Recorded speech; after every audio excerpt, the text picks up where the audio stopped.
Reach out, touch faith.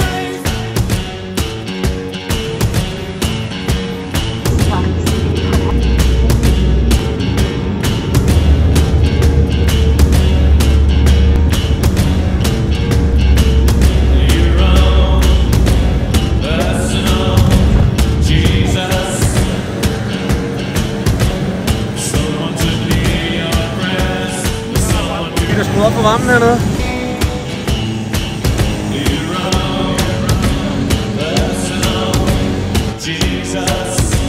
Så er vi landet i Genève, og vi har kørt cirka en lille time. Så står vi på en resteplads i Frankrig, og lige skulle have lidt at spise. Jeg har ikke spist siden klokken 5 i morges, så jeg får da tømt mavesækken lidt.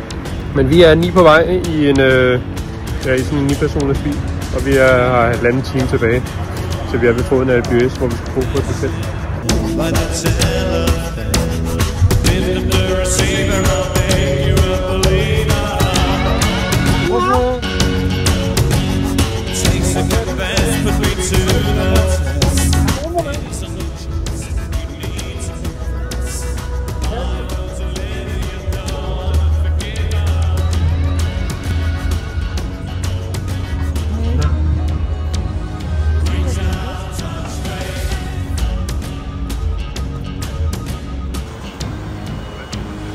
You will not take my ticket.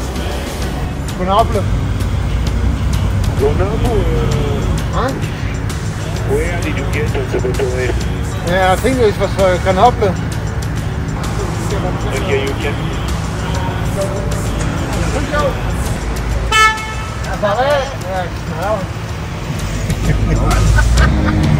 Sådan, Bøkke.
Så ramte vi endelig bjergene.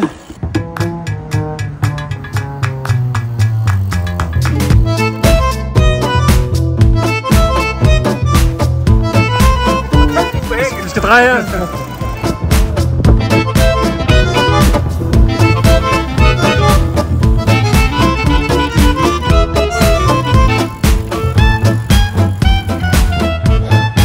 Så er vi i gang omkring Alpe d'Huez.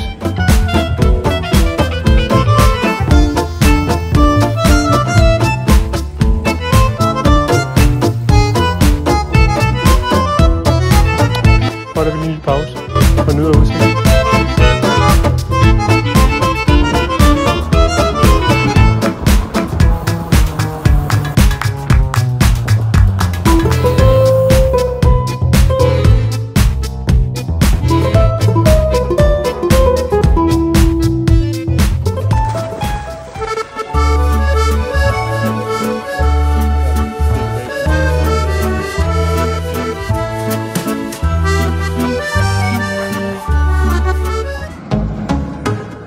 Så står vi ved foden af Alpe d'Huez og skal tage op. Det her det er så holdet, der kører klokken 10. Vi præsenterer Oui, eh bien, pelotonné dans l'échappée, tout là-haut sous les nuées, sous les vivas, il souffre. Ja, det er fedt. Og klokken er 10. Vi skal til at køre.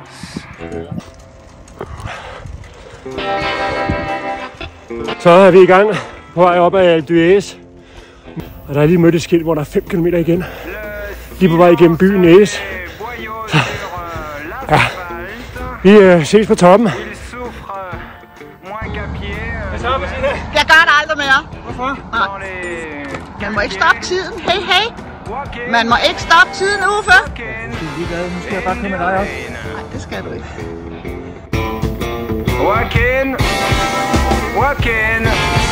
Så kom vi på toppen af D'Huez.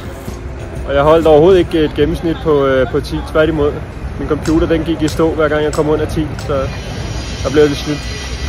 Jeg tror, vi er mange her, der gerne vil sige tak, fordi du tog initiativet til at starte den her cykel. Det er vi fandme glade for. Altså, det ser mere og mere jammerligt ud. Det er ligegyldigt. Og der er stadigvæk kampe på vej op, der er kampe på vej ned. Kæmpe glædesudbrud og fuldstændig udmattelse på vej op. Og vi er rigtig glade for det. Så jeg synes, du skal stille op. Skal vi lige have et billede, og vi har en lille overraskelse til dig, mens du står her? vi lige sømme. Ja, kommer. Det kan man godt.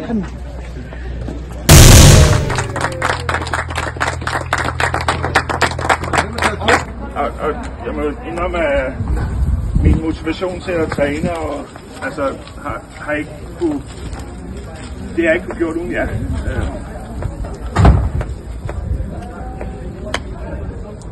I år. Skikketale. Kyst til Danmark. Kyst til Bjarne.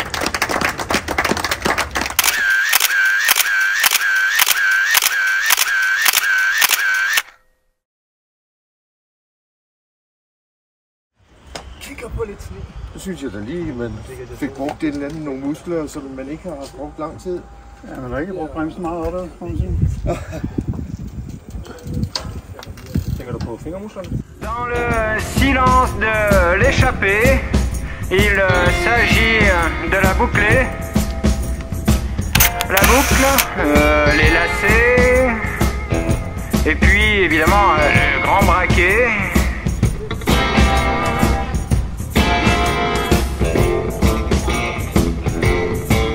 Alors demain, l'attaque au train, et puis haut les mains. Demain, le bouquet, les baisers, et puis évidemment la marche à pied. Un walk-in, in the rain.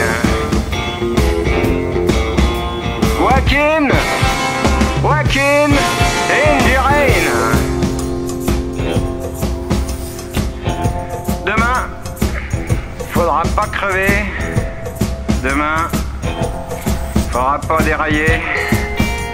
Voir défiler tout au long du parcours.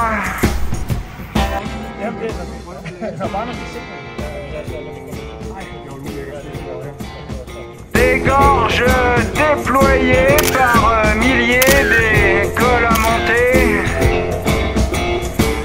Sous la pluie se mouiller.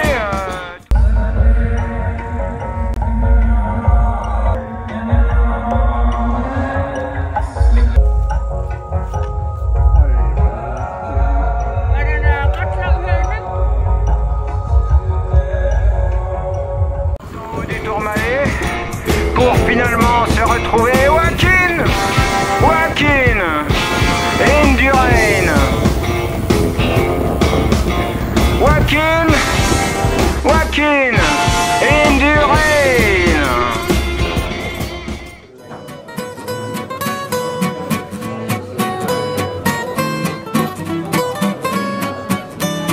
Audio Jungle.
Det er helt vildt, ja.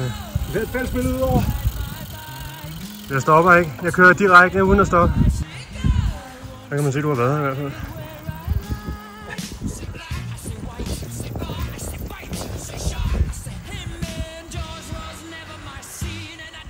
Og her der blev Morten lige overhældet af en pige. Formidable!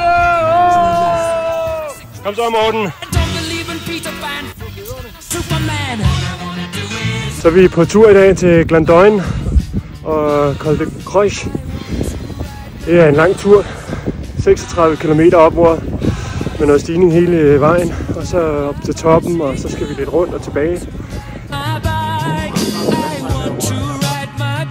Så kom vi til toppen af Col de Glandon.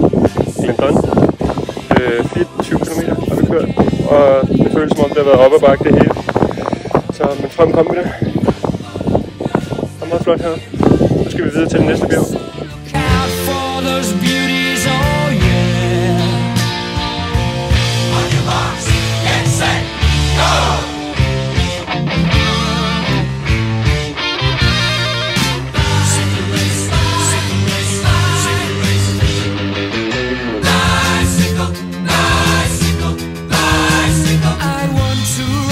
Den kunne de også godt kalde Dø Alps, ikke?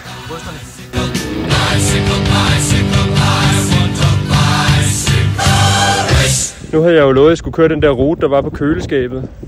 Men nu har vi kørt de 2 første bjerge i dag, og 40 km, og de andre de vendte rundt. Og dem, der ville køre endnu længere, de kunne køre ud og tage den der. Men der er ikke andre end mig, og mine ben de er helt smadret fra i går. Men nu er det den, jeg har gået og peget på et halvt år, at jeg skulle køre. Så den skal jeg ud og finde. Den skulle være 16 km herfra. Den vej. Om jeg kan finde vej. Jeg kan da starte med at køre den vej. Og så den vej der. Og så kan jeg se, om jeg kan komme ned til den by. En ting ad gangen. Det her, det ligner et rigtigt Tour de France nålesving. Jeg har tastet noget ind på min computer, men jeg synes, det er svært at finde rundt. Og jeg håber, jeg har signal. Men jeg skal ud og finde den der, og så skal jeg op ad den. Den er 3,5 km. Og så må vi se, hvad der sker.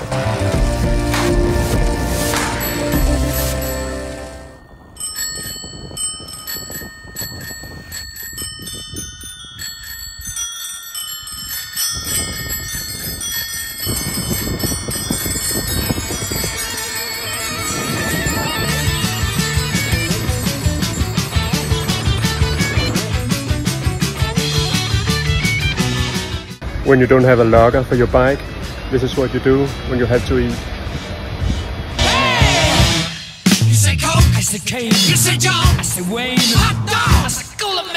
Kom her.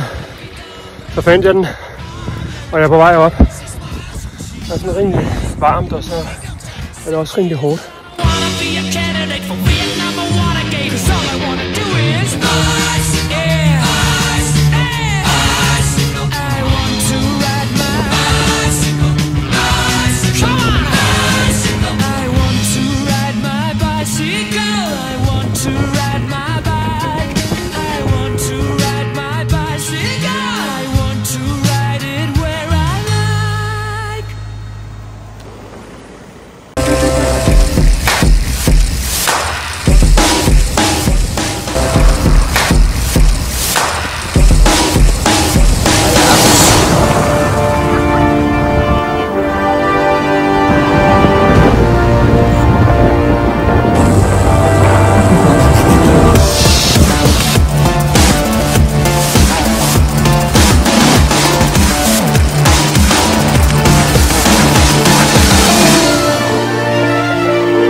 Som I kan se alle sammen, så ligger jeg foran Per Væver og Martin heroppe ad bakken til Col de Bjerre.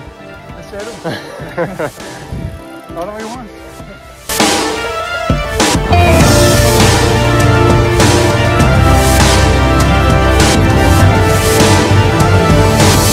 Velkommen til TV2 Sport.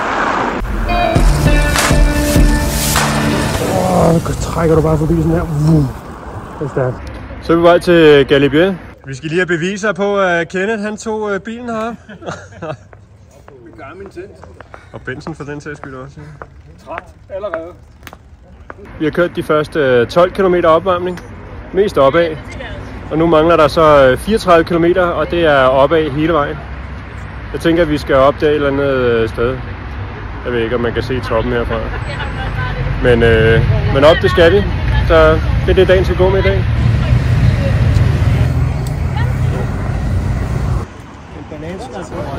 Nå, men der er blevet spurgt ind til, hvem er jeg går her og cykler med. Nu kan I se crewet her bag ved mig.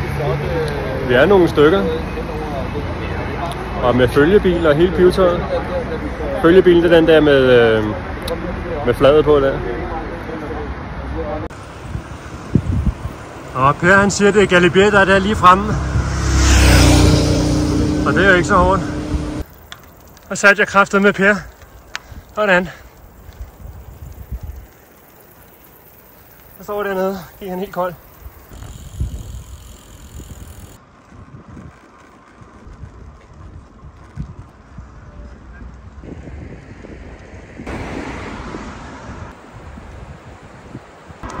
Og mange der tænker på, hvorfor man cykler i bjergene. Fordi det er pisse sjovt. Morer mig helt vildt. Det er så hyggeligt. Nyder det. Køber og smiler og griner for mig selv. Ud af smerten i benene og den varme. Det bliver det ikke bedre. Så er man lidt i live, ikke? Og man har sine kriser. Men det er i hvert fald sjovt, når man kommer op og skal ned. Og så bagefter tænker også på, at det har været godt. Så er det sjovt. Ja. Så bliver det klokken 11.46. Så bliver det frokosttid på vej mod Galibier. Så kan man lige snuppe en banan. Banantid. Der er stadigvæk 13 km tilbage. Det går bare op. Sindssygt. Ja, og har vi Per Væver, den lille prik dernede ved den røde bil nu. Nu er han kommet i gang igen. 8 km tilbage. Der har vi monsteret Galibier. Ja, man kan se, hvor bilerne kører, hvor stregerne er på bakken der. Det er simpelthen vejen deroppe frem og tilbage. Det er hårdt her til sidst. Det hernede, jeg har ligget og pisket rundt for at komme op af. Nu er der 6 km tilbage til toppen.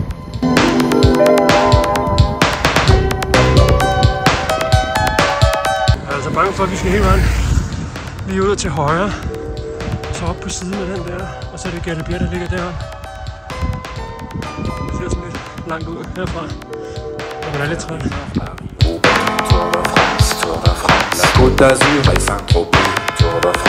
Det er ved den hvide bil, og lige Per Væver, der bliver overhældet, tror jeg. Og der er stadigvæk 4,2 til toppen.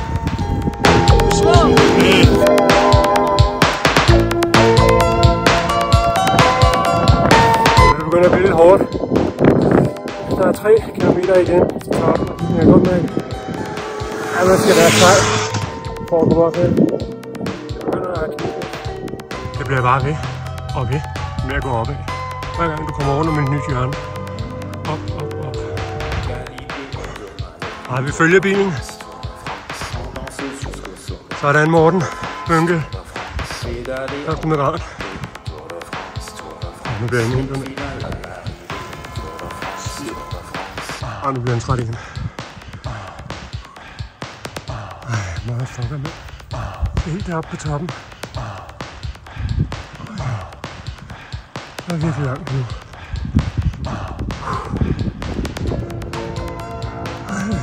It goes on.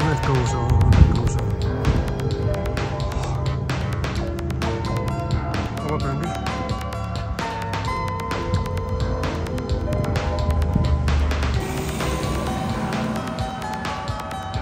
Og jeg går det nemt i bil. Bettina, hun sidder helt sikkert derinde på bagsædet. Griner.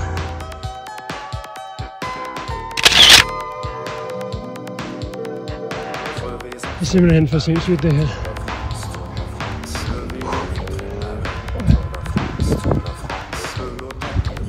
Hvor er det vanvittigt.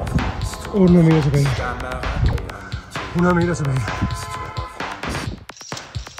Kold, det gør det bliver.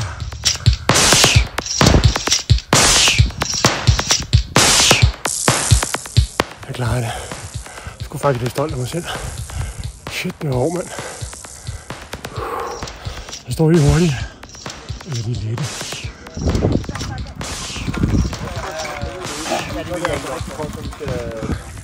Jeg klarer det sgu. Bum. Sådan der. Så er de lette og de er lidt hurtigere. De så her. Det er vanvittigt det her. Vi slutter den af med 10 og 11%. På det tjek vejene her. Det er helt vildt. Og det er bare det sidste stykke det her. Simpelthen så langt op. Det kræver sine ben. Det er fedt at få sat flueben med den.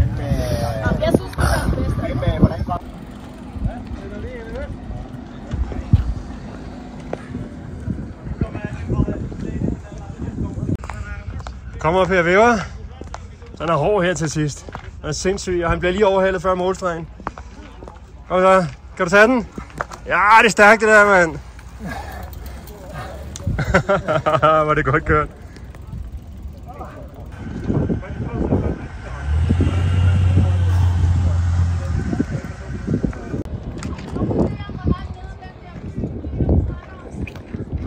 Sådan.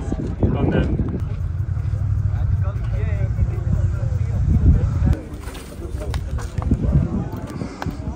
Og Per Væver her ved Col de la Tourette. 2058. Sådan. Det er klokken ikke.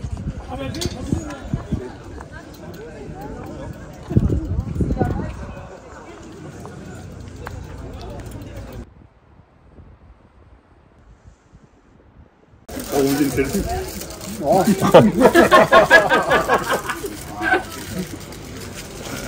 er travlt. Det er rulletrøje. Det kan måske være svært at fornemme. Ja, det er lidt derfor, der gik. Et lille udsigtspunkt i forbindelse med terrasserne over mod Alpe d'Huez. Ja, det bliver så endnu en optagelse fra terrasserne.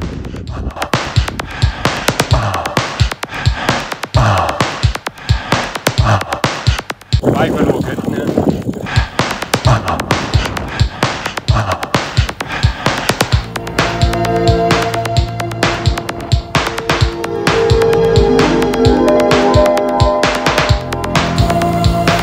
Det kan godt være, det ikke ser sådan ud på video, men er pænt mørkt med solbriller på her.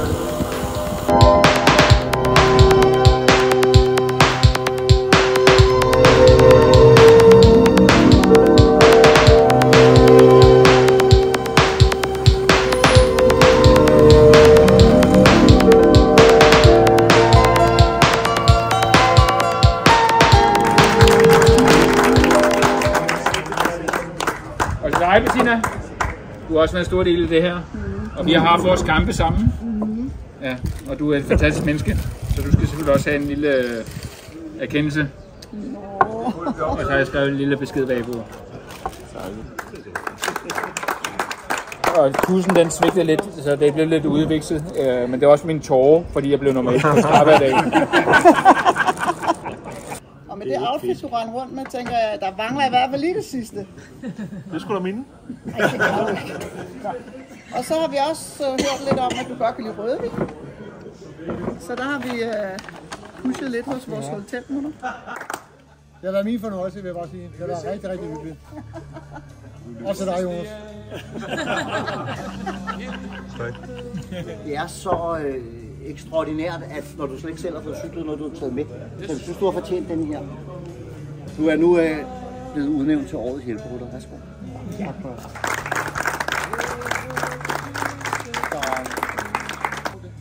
Nej, vi var helt enige. Sådan der. Nej, vi er ikke helt færdige. Vi mangler vel også årets bjergrytter. Og Charlotte, derfor er du simpelthen årets bjergrytter. Jeg har ikke så meget mere at sige. Bettina, du får årets vandrestop. Meget, meget velfortjent.